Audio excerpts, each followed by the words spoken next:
Abra sua Bíblia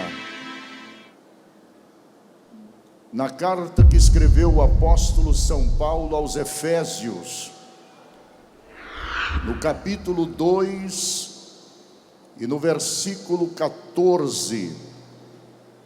Carta que escreveu Paulo aos Efésios, capítulo 2 e versículo 14. Esta carta foi escrita por volta do ano 62. É uma das chamadas cartas da prisão. Paulo escreveu quando estava preso domiciliarmente na cidade de Roma, aguardando o seu julgamento. Versículo 14 diz assim: porque Ele é a nossa paz, o qual de ambos os povos fez um, e derribando a parede de separação que estava no meio.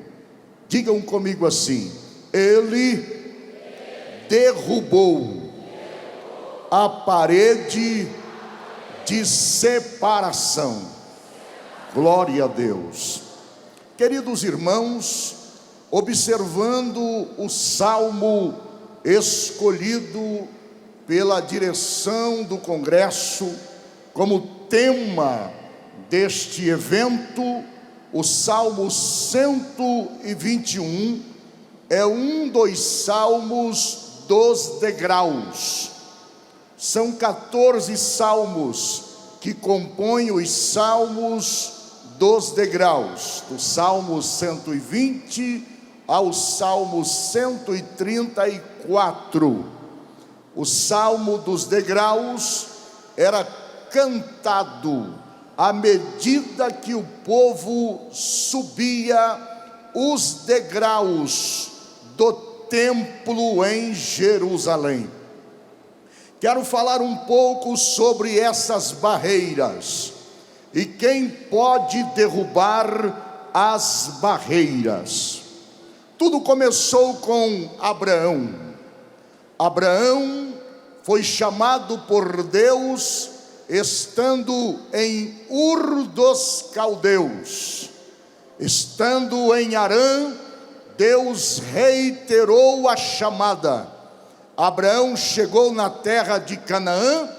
Muitas coisas aconteceram com o então Abraão, até que Deus fez-lhes promessas extraordinárias a respeito da sua descendência. Abraão é o nosso pai da fé. Abraão é a nossa referência. Em Abraão está centrado as promessas de Deus, não só para os judeus, como também para nós, os gentios. Após as promessas que Deus fez a Abraão, o Senhor prometeu-lhe um filho que sairia das suas entranhas. O filho nasceu, estando ele com 100 anos de idade. Tendo ele 117 anos de idade aproximadamente, Deus falou com o velho patriarca Abraão, e ele disse: eis-me aqui, toma o teu filho, a quem amas, e vá até as terras que pertencem a Moriá. Em um dos montes daquela terra, eu lhe mostrarei qual é o monte. Você vai oferecer o seu filho em holocausto para mim. Abraão, sem titubear, tomou o filho, preparou todos os apetrechos da viagem e seguiu viagem em direção às terras que pertenciam a Moriá. De longe, Abraão avistou uma montanha E Deus disse a Abraão: aquela é a montanha que você vai oferecer o filho que você tanto ama em holocausto para mim. 3 dias de jornadas, Abraão chegou à situação desesperadora de olhar para o filho e pensar no que ele deveria fazer. Entretanto, nunca Abraão pensou em desobedecer a Deus. Subiram ambos ao Monte Sião. Ao chegar ao topo do monte, Abraão construiu um altar, deitou seu filho Isaque em cima da lenha, e quando foi para imolá-lo, o anjo bradou desde os céus, impedindo que Abraão cometesse aquele ato. Ali ficou marcado como o monte de Deus. Deus escolheu aquele monte como referência para o seu povo e, por que não dizer, para a igreja do Senhor Jesus. Lá estava Isaque representando a pessoa de Jesus naquele altar. Os tempos passaram. Depois da conquista de Canaã, Davi, já no tempo de Davi conquistou a montanha que estava sob o domínio dos jebuseus.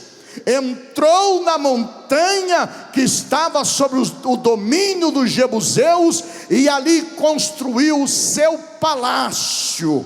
Passado um tempo, Davi desejou oferecer um sacrifício para Deus, e havia próximo à montanha dos jebuseus, que então pertencia aos jebuseus e agora pertencia a Israel, uma terra montanhosa chamada terra de Araúna.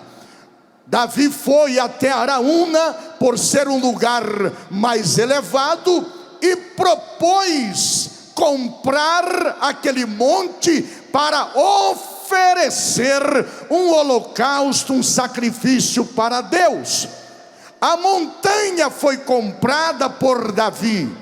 Exatamente nesta montanha de Araúna, Davi projetou a construção de um templo. Davi morava num palácio suntuoso, mas a arca do Senhor habitava em tendas de lona.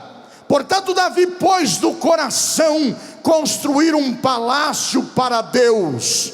Projetou a construção deste grande templo. Deus não permitiu Davi construir, apesar de Davi ter reunido todos os recursos necessários para a construção deste palácio, que seria o palácio para Deus. Apesar de Davi ter desejo de construir este palácio, Deus não permitiu Davi construir. Deus então passou o direito da construção para o filho de Davi chamado Salomão. Salomão, com todos os recursos necessários, começou a construção do templo na esplanada da montanha de Araúna. O templo construído por Salomão ocupava 5 hectares, uma grande extensão de terra. Foram feitos aterros para expandir a largura daquela montanha, de maneira que um majestoso templo foi construído por Salomão, e no dia da inauguração foi uma festa extraordinária. Este templo construído por Salomão foi destruído por Nabucodonosor por volta do ano 586 antes de Cristo. Quando os reis que foram colocados como corregentes em Jerusalém se rebelaram contra Nabucodonosor e ele decidiu destruir o templo, levar os utensílios de ouro, de prata, de bronze para a terra de Sinar e destruir a cidade de Jerusalém. A cidade e o templo ficou em ruínas por volta de 70 anos, até que saiu o edito por parte de Ciro, e o povo retornou para começar a reconstrução do templo na liderança de Zorobabel. O novo templo foi erguido, as paredes, as muralhas da cidade foram reerguidas, reconstruídas por Neemias. Entretanto, esse templo novamente foi invadido, a cidade novamente foi invadida e ficou uma cidade em ruínas. Até que o Império Romano dominou toda a terra de então, e por volta do ano 17 antes de Cristo, o Herodes, chamado Herodes o Grande, decidiu, para ganhar o coração dos judeus, reconstruir o templo judaico em Jerusalém. O templo construído por Salomão ocupava 5 hectares. O templo reconstruído por Herodes ocupava cerca de 15 hectares, 3 vezes mais a extensão. O pátio do templo cabia em torno de 1 milhão de pessoas. Era algo extraordinário. Todas as galerias pareciam mais um shopping center. E em cima da esplanada estava o átrio, o pátio do templo. Havia o pátio chamado Pátio dos Gentios, que era onde todos os gentios se reuniam nos dias de festividades em Jerusalém. Neste pátio dos gentios cabia em torno de 1 milhão de pessoas nos dias de festividade. Era algo extraordinário, algo majestoso. Mas havia no pátio dos gentios uma parede de separação. Esta parede tinha mais ou menos 1 metro de altura, e ela circulava todo o perímetro do templo propriamente dito. Essa parede era chamada de soreg. O soreg era uma parede de separação entre todas as nações e os judeus. Haviam apenas 2 povos: judeus e o resto, judeus e gentios. Os gentios iam a Jerusalém, subiam as escadarias para escalar a montanha, chamada a montanha de Sião. Mas não podiam ultrapassar o soreg. Embora a parede tivesse apenas 1 metro de altura, qualquer pessoa podia saltá-la com muita facilidade. Mas havia em toda a extensão daquela parede placas, e nestas placas estavam escritas: qualquer gentio que atravessar esta parede será morto, e a culpa recairá sobre ele próprio. Nenhum gentio atrevia a atravessar aquela parede. A pena era pena capital. Paulo quase foi linchado em Jerusalém, sob a acusação de ter introduzido no templo um gentio. Eu não poderia jamais atravessar aquela marca. Você não poderia jamais, a menos que fosse judeu, atravessar aquela marca. Aquelas placas de advertência causavam arrepios, e ninguém se atrevia a pular aquela pequena mureta. Ficava uma multidão atrás daquela mureta. Havia os portões.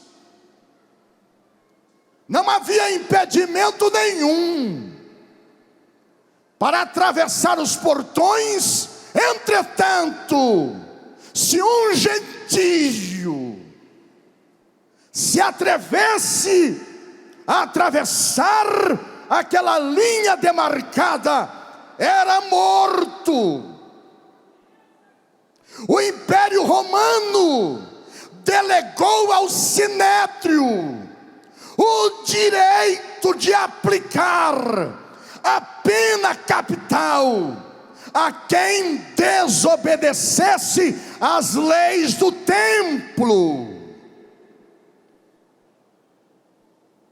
Atrás daquela mureta era uma multidão de gente, olhando o templo de longe.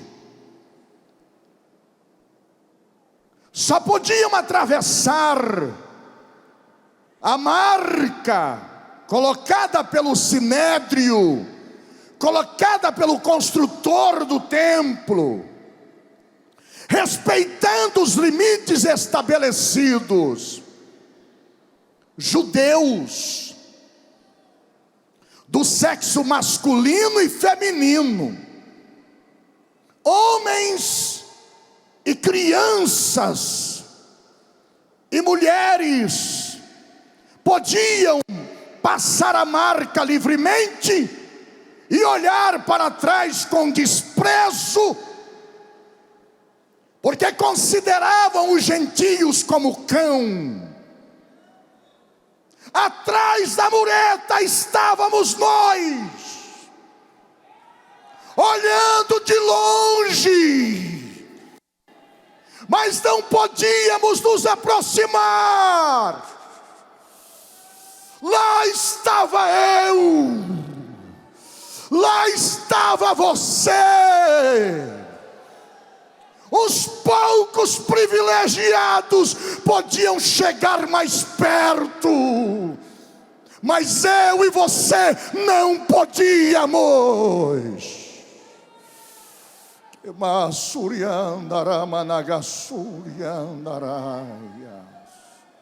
Parece que posso ver os judeus olhando para os gentios com a cabeça baixa, triste, e meneando a cabeça e dizendo: somos melhores, somos privilegiados, Deus nos escolheu, vocês gentios são o resto do povo. E passava uma mureta com as suas crianças, com as suas mulheres. Ao passar a mureta, havia uma escadaria, chamado degraus, com uma elevação de mais ou menos 2,70 metros. E os judeus subiam essas escadarias, cantando os salmos dos degraus.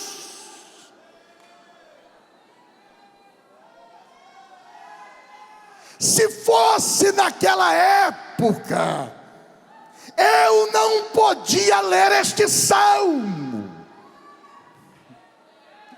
eu não podia cantar este salmo, eu tinha que ficar ouvindo os judeus cantarem.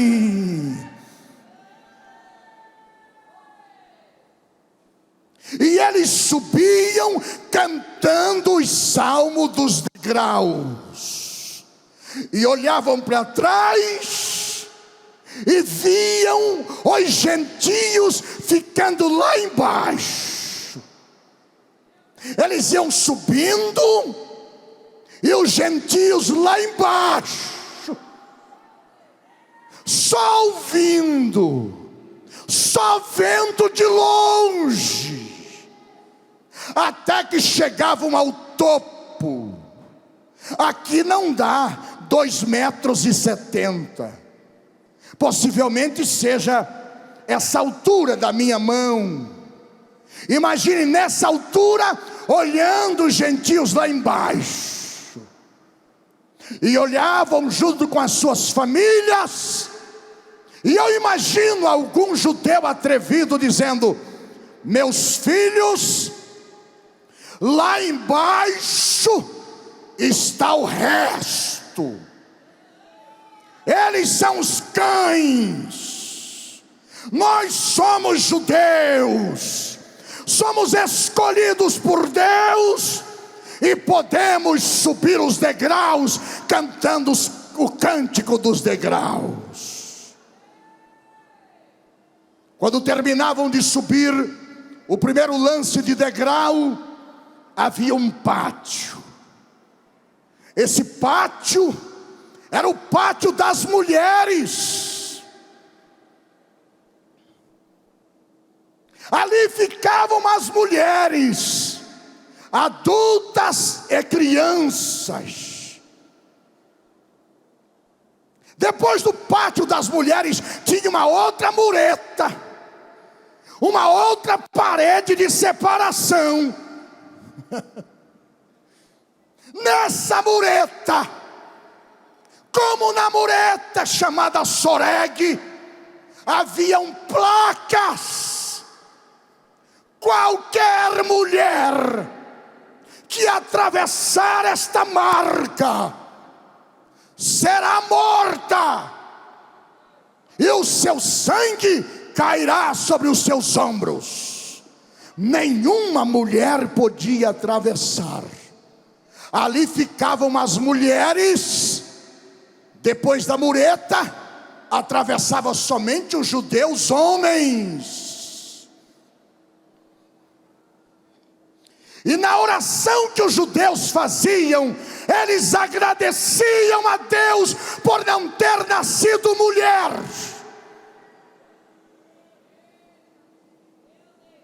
Eles iam subindo e dizendo: graças te damos, Senhor, porque nós não nascemos gentios e nem mulher. E olhavam para trás, iam subindo as escadarias, e as mulheres iam ficando lá embaixo.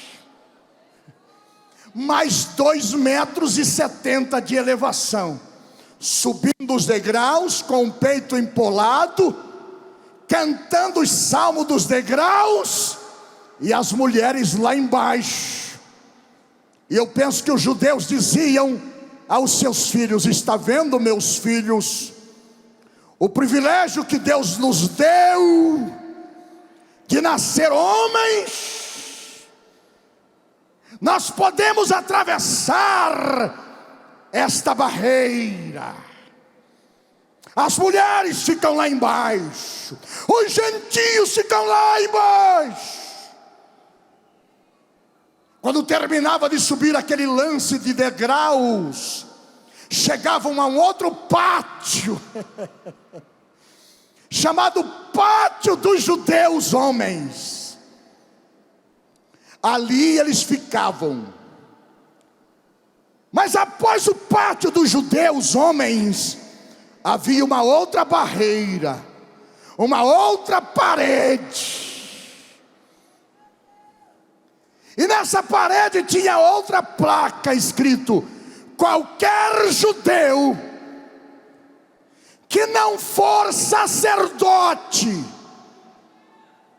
e atravessar esta mureta será morto. Iam selecionando. Os judeus ficavam ali, os sacerdotes passavam, os levitas iam passando, subia outro lance de degraus, de mais 2,70 metros aproximadamente, e olhavam para trás, lá embaixo os judeus, os gentios, mais acima as mulheres, mais acima os judeus homens, e eles se sentiam privilegiados. E então chegava no pátio dos sacerdotes, quase 10 metros de altura, desde o átrio dos gentios até o pátio dos sacerdotes.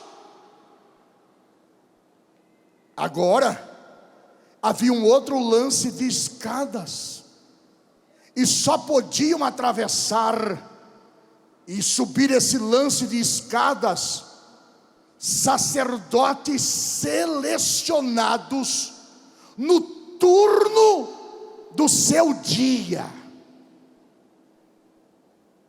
O capítulo 24 do primeiro livro das Crônicas nos informa que Davi dividiu o serviço sacerdotal em 24 turmas. Nos dias de Jesus, cada turma tinha mais ou menos 6.000 sacerdotes. Cada turma era selecionada semanalmente para trabalhar 7 dias no templo. Havia sacerdotes, nascia e morria, e nunca tinha o privilégio de entrar no templo. Tinha que ser na base da sorte. Se somarmos as 24 turmas, nós temos mais ou menos 144.000 sacerdotes. Eram selecionados uns poucos sacerdotes semanalmente para o serviço no santuário. Não chegava o número de 100 sacerdotes para trabalhar semanalmente de cada turma. Havia um serviço dentro do templo, no lugar chamado Santis, ou Santo. A sorte recaía, o sacerdote tinha o direito de entrar pela manhã, limpar os castiçais, trocar o azeite, renovar os pavis, e também queimar o incenso. Era uma minoria. Mas depois do lugar santo, havia uma outra barreira. Veja quantas barreiras. Essa barreira, ela foi colocada por Deus no tabernáculo como o grande véu. Esse grande véu no tabernáculo media 5 metros de comprimento por 5 metros de altura. Segundo o historiador judeu inclusive levita, chamado Flávio Joséfo. Aquele véu tinha a grossura de um punho fechado. Imagine uma parede de pano. Segundo o historiador, 2 cavalos correndo em direção oposta não conseguiam rasgar o véu. Nos dias de Jesus não tinha mais a arca física. A arca desapareceu na invasão da Babilônia. Mas tinha o véu. No templo de Salomão, media 30 metros de comprimento por 30 metros de altura. Já imaginou uma cortina da grossura de um punho fechado, com 30 metros de altura por 30 metros de comprimento? Já imaginou isso? Nos dias de Jesus, o templo construído por Herodes tinha 40 metros de largura. Consequentemente, o véu tinha 40 metros de largura. Somente uma pessoa podia atravessar essa última barreira. A Bíblia diz que atrás daquele véu estava o trono. Atrás daquele véu estava o trono, que era representado na Arca da Aliança. Não obstante, naqueles dias não haver mais a Arca da Aliança, mas Jesus, sendo a arca personificada, estava ali. Glória a Deus, glória a Deus. Primeira barreira, o Soreg. Não passavam os gentios. Subia o lance de escada, pátio das mulheres. Segunda barreira, não passavam as mulheres. Terceira barreira, não passavam os judeus do sexo masculino, somente sacerdotes. Quarta barreira, só aqueles que eram sorteados uma vez na vida e talvez nunca eram sorteados. Quinta barreira, só o sumo sacerdote. No dia de Yom Kippur, uma vez por ano, barreiras, barreiras, barreiras, barreiras. Quem poderia chegar ao trono de Deus? Quem poderia chegar lá? Quem poderia chegar lá com tantos obstáculos?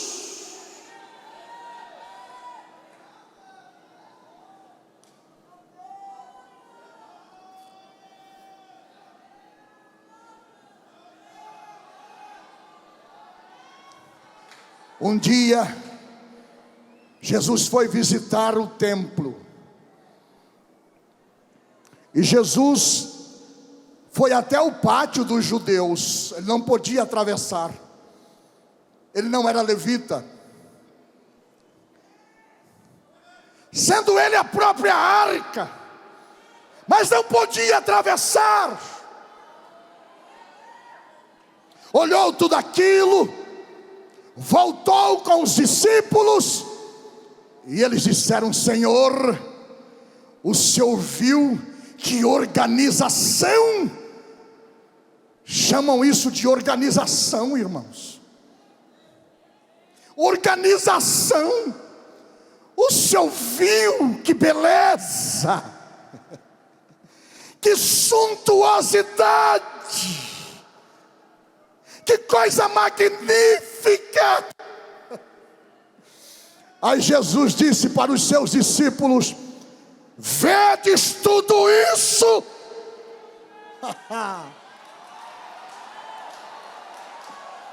Vocês estão vendo tudo isso? Eu estou indignado com tanta barreira. Não ficará aqui pedra sobre pedra. Ei, Kamassuri andará, Managassuri andará.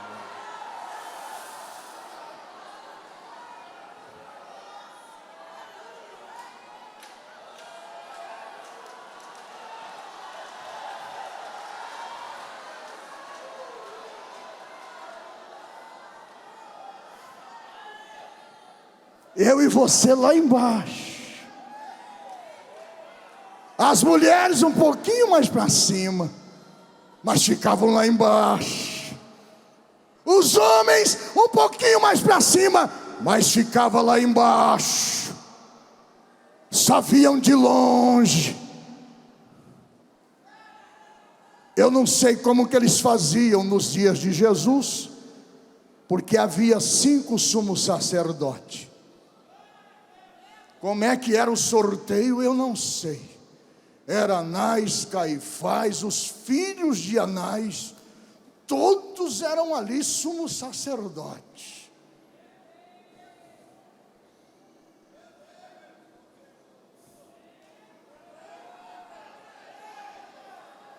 Vedes todas essas barreiras, todos esses impedimentos. Eu vos digo, eu garanto, eu prometo que vou derrubar todas elas. Aleluia. Aleluia. Era o ano 30 da era cristã, quando Jesus foi entregue para ser crucificado. Jesus foi julgado pelos tribunais civis, militares, religiosos, foi condenado à morte por crucificação.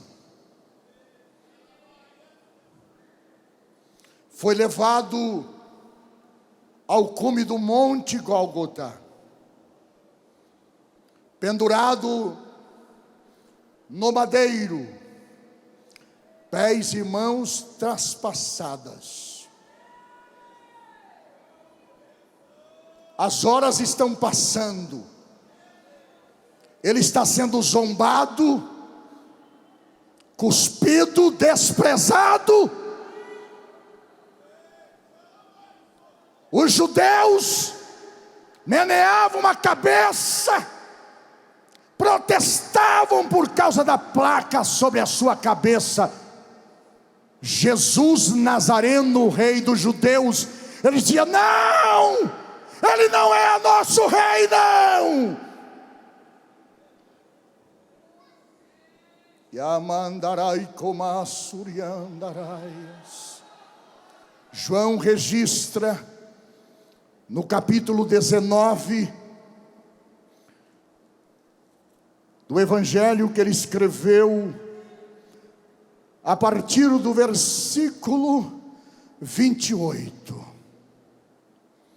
Depois, sabendo Jesus que já todas as coisas estavam terminadas, para que se cumprisse, disse, para que se cumprisse a escritura, disse: tenho sede.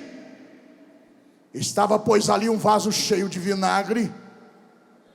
Encheram de vinagre uma esponja, pondo-a num isopo, lhe achegaram a boca. E quando Jesus tomou o vinagre, disse: está consumado. Está consumado.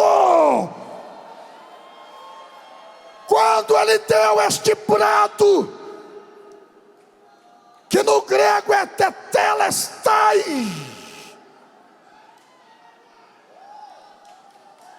quando ele disse tetelestai, o véu do templo se rasgou de alto a baixo, rompendo as barreiras. Amandarai kamassuriandaraia. E kamassuriande massuriandaraias.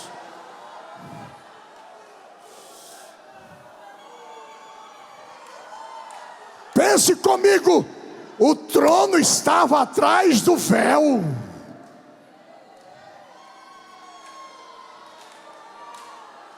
Só uma pessoa, uma vez por ano, tinha direito a chegar no trono.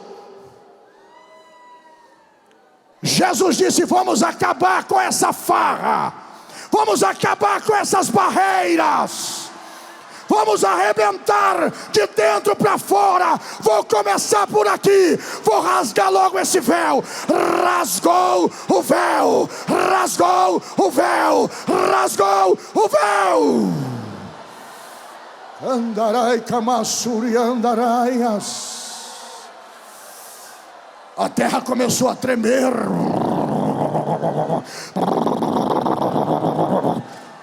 Eu penso que aquelas muretas começaram a cair por terra, assustando os judeus que estavam lá.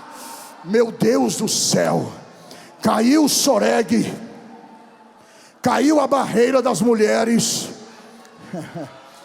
Quantos gentios tem aqui? Pode glorificar a Deus. Quando caiu o soreg, Jesus está dizendo: entrei, entrei, entrei, entrei, entrei. Oh, meu Deus do céu, meu Deus do céu.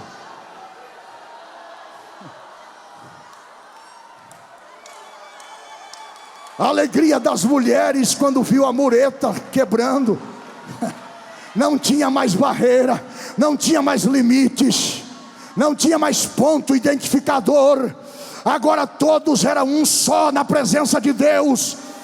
Oh, meu Deus do céu, meu Deus do céu, meu Deus do céu. Glória a Deus, Ele derrubou as barreiras, a parede de separação.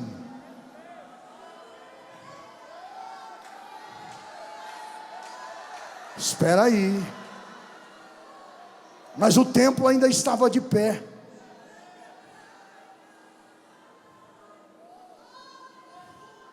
Possivelmente as muretas tinham caído, mas o templo ainda estava de pé. E Jesus disse: não vai ficar pedra sobre pedra.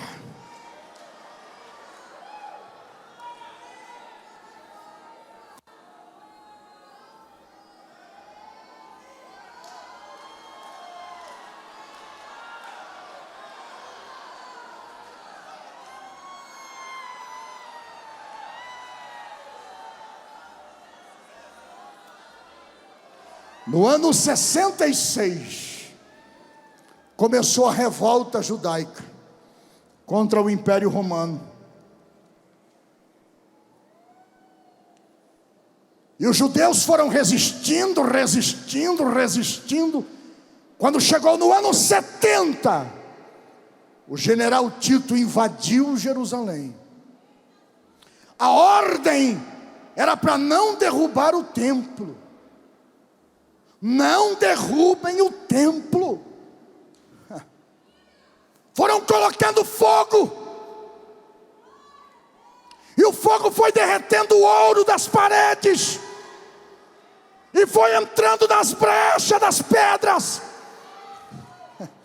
E os soldados, ávidos por ouro, começaram a alavancar as pedras e removeram todas as pedras do templo, e não ficou nenhuma pedra sobre pedra. Glória a Deus, aleluia.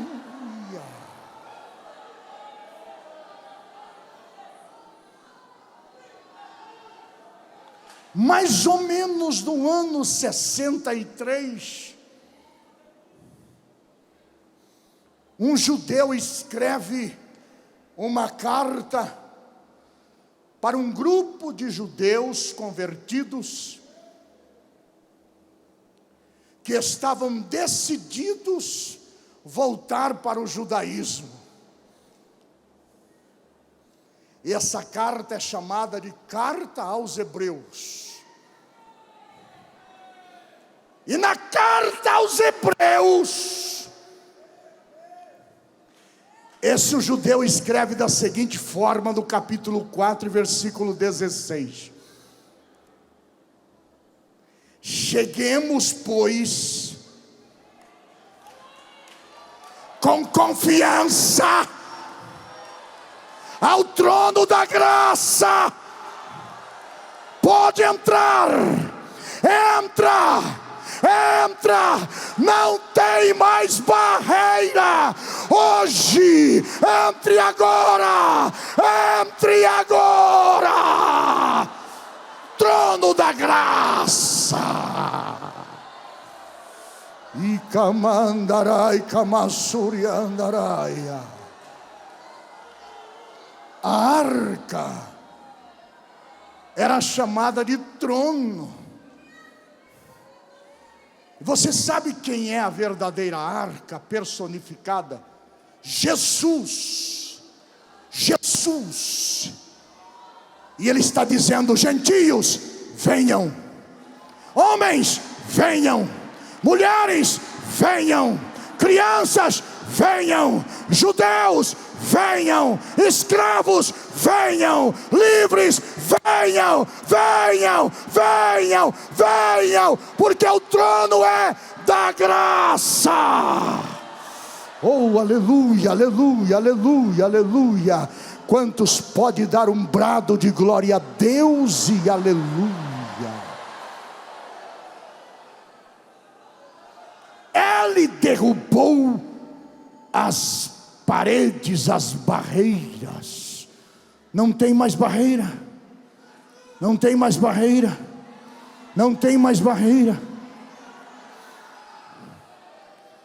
A mulher do fluxo de sangue, para tocar em Jesus, arriscou a vida.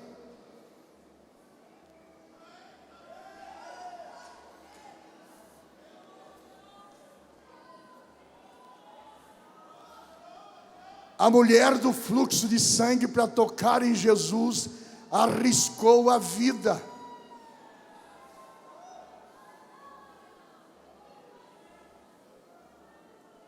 Aonde aquela mulher tocasse, ficava impuro, imundo. Quem tocasse nela, ficava imundo, impuro. Silenciosamente, ela entrou no meio da multidão e conseguiu ir lá no trono da graça, e só tocou a pontinha do dedo.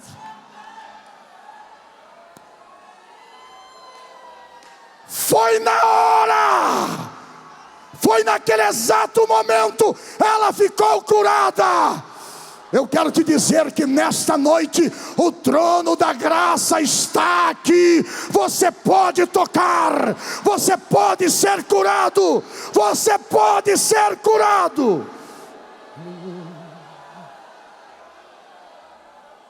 Glória a Deus. Mas esse trono não é chamado apenas de trono da graça. Graça, a palavra grega charis, significa Deus nos dando gratuitamente aquilo que nós não merecemos. Você não merece ser curado, mas o trono é o trono da graça. Você não merece estar aqui, mas o trono é o trono da graça. Você não merece ser batizado com o Espírito Santo, mas o trono é o trono da graça.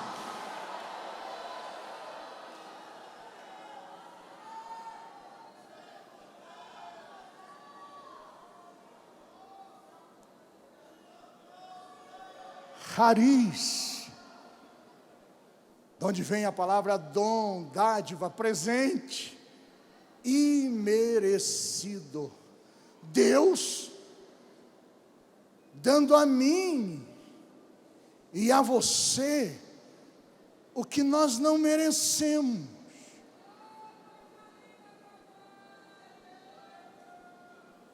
Como ministro de Deus, eu quero declarar nesse instante, sob a autoridade do nome de Jesus Cristo, centenas de milagres físicos.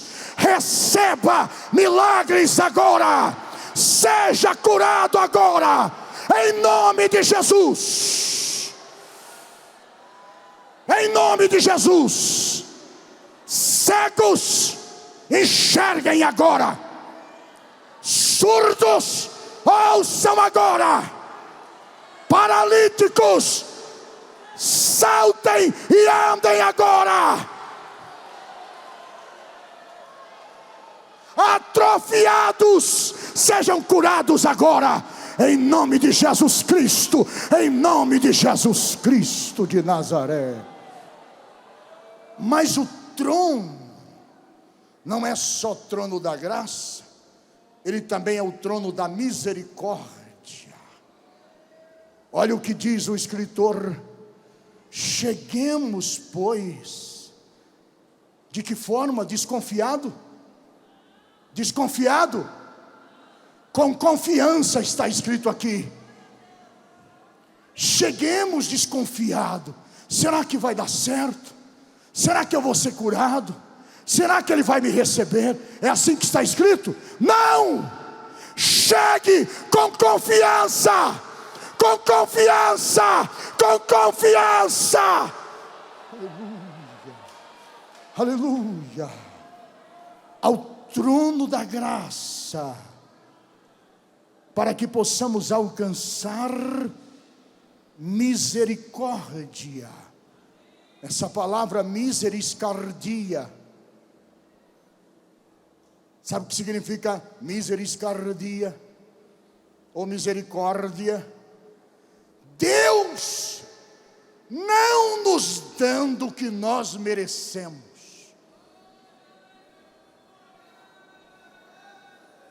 Primeiro é graça, Ele te dando o que você não merece.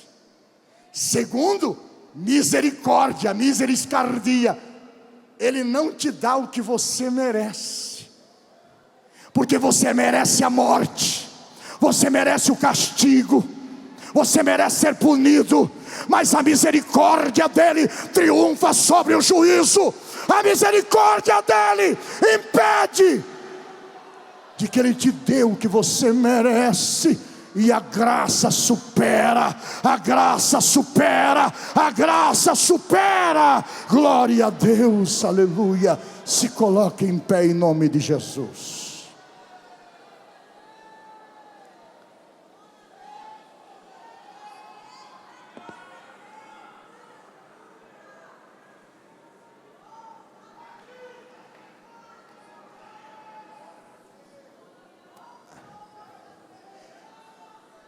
Eu vou dizer a primeira barreira, vocês todos em uma só voz digam assim: caiu.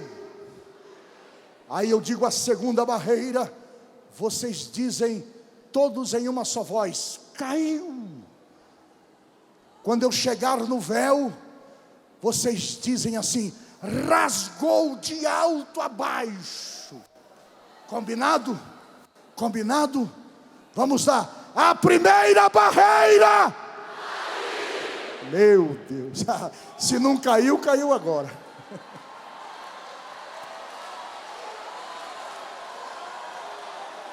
Se ainda havia alguma barreira, caiu exatamente agora.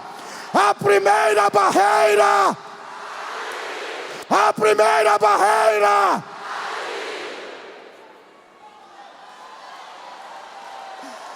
A segunda barreira. A terceira barreira. A quarta barreira. E o véu do templo. Meu Deus do céu. Agora pode entrar. Pode entrar, pode entrar, pode entrar. Pode entrar. Talvez não seja minha prerrogativa, mas com muita cautela eu gostaria de pedir a irmã Damares para cantar, enquanto os irmãos vão entrar. Eu quero começar um convite para todos que não são crentes e querem entregar sua vida para Jesus hoje. Meu amigo, caiu as barreiras. Hoje você pode vir na presença de Jesus, que Ele vai te receber. Você pode estar do jeito que estiver. Onde está a primeira pessoa para Cristo, pode vir em nome de Jesus. Venha, porque as barreiras caíram. Venham logo, venha depressa. Onde estão os irmãos que vão trabalhar encaminhando as pessoas para o trono de Deus? Você vai sair daqui diferente. Ninguém que entre a presença de Jesus sai do mesmo jeito. Quando chegamos à presença do Senhor, nós nunca voltamos pelo mesmo caminho. Onde está a primeira pessoa que quer entregar sua vida para Jesus? Venha em nome de Jesus, irmãos, ajudem as pessoas. Ajudem. Eu penso que hoje o Senhor quer salvar mais de 100 vidas aqui. Hoje é o dia aceitável. Onde está a primeira pessoa para Cristo? Venha. Ele vai te libertar hoje, Ele vai te transformar. Todas as barreiras vão cair. As barreiras sociais vão cair. Quando você entrega a sua vida para Jesus, as barreiras sociais começam a cair. As barreiras familiares vão cair.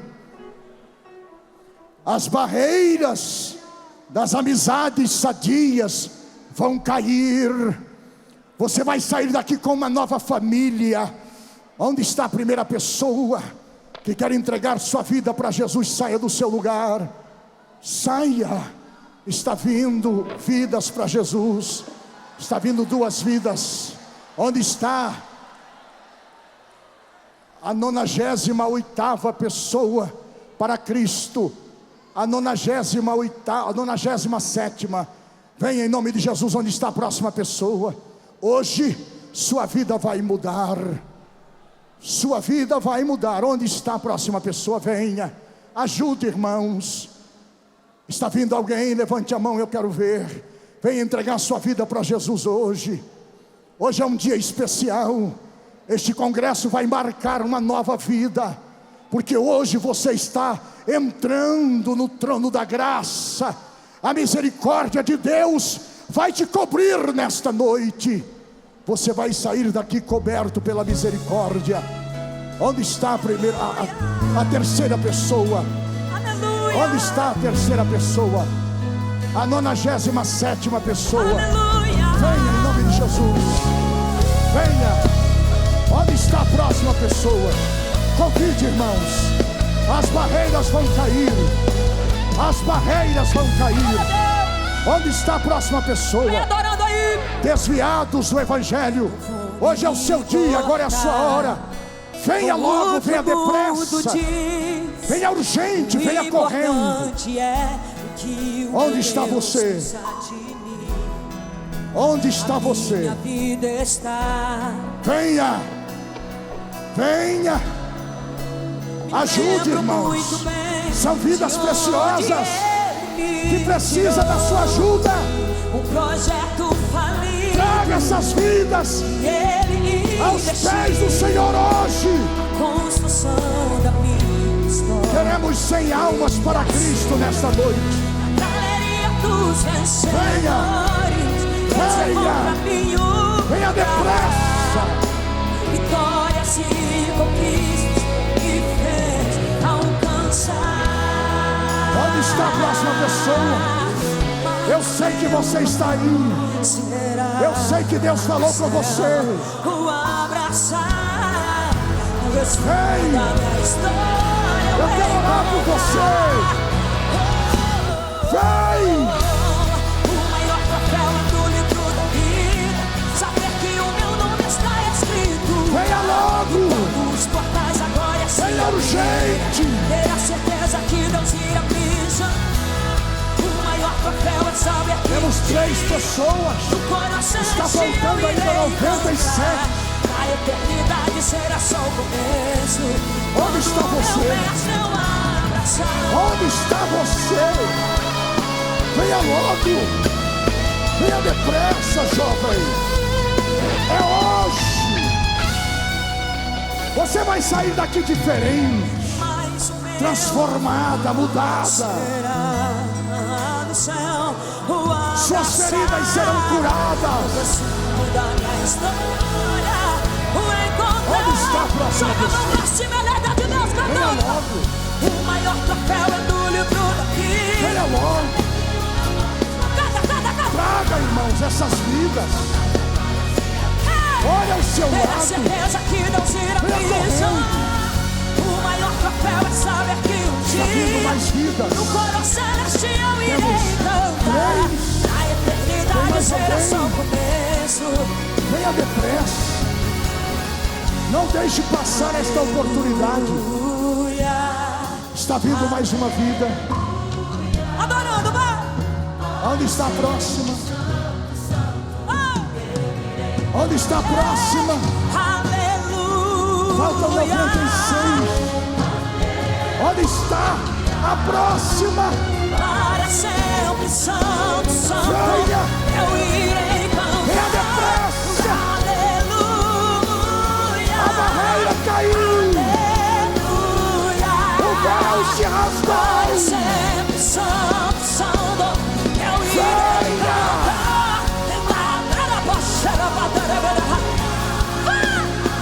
É hoje. Venha logo. Venha depressa.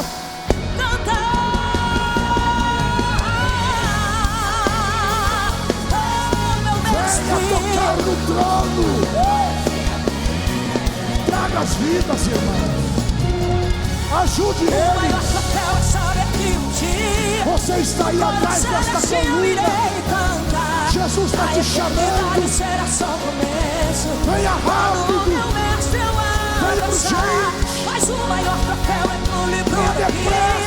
Saber que o meu nome está escrito lá. E quando os portais agora se abrirem, ter a certeza que você não Deus pode irá me perder esta chamar. oportunidade. O maior troféu é Você saber não que pode um ir dia embora desse jeito. Você não pode voltar para casa do jeito que você veio. quando o meu mestre eu abraçar. Quando o meu mestre eu abraçar. Enquanto você está vivo, quando eu quero o meu fazer um mestre segundo convite. eu abraçar. Eu quero saber onde estão pessoas nesta noite que precisam de um milagre físico. Jesus cura. A mulher do fluxo de sangue tocou na orla das vestes de Jesus. Meus amados irmãos, a paz do Senhor. Estamos aqui na UMADEB, este grande congresso de jovens do Centro-Oeste, possivelmente o maior congresso de jovens do Centro-Oeste, é o UMADEB. Hoje vivemos aqui uma verdadeira apoteose espiritual. Tivemos realmente algo extraordinário da parte de Deus. Eu, particularmente, pela primeira vez estou vindo ao UMADEB para ministrar a palavra de Deus e senti muita graça de Deus, a presença de Deus, senti muita comunhão com os nossos queridos irmãos. Realmente é uma festa maravilhosa e constitui um desafio nessa época de carnaval, quando a juventude está sendo incentivada a dar vazão à sua carne. Vemos aqui um grupo considerável de jovens dando vazão ao Espírito, e foi realmente algo extraordinário. Hoje falamos sobre as barreiras que caíram através do sacrifício vicário de Jesus na cruz do Calvário. Jesus continua derrubando barreiras. Deus abençoe, em nome de Jesus.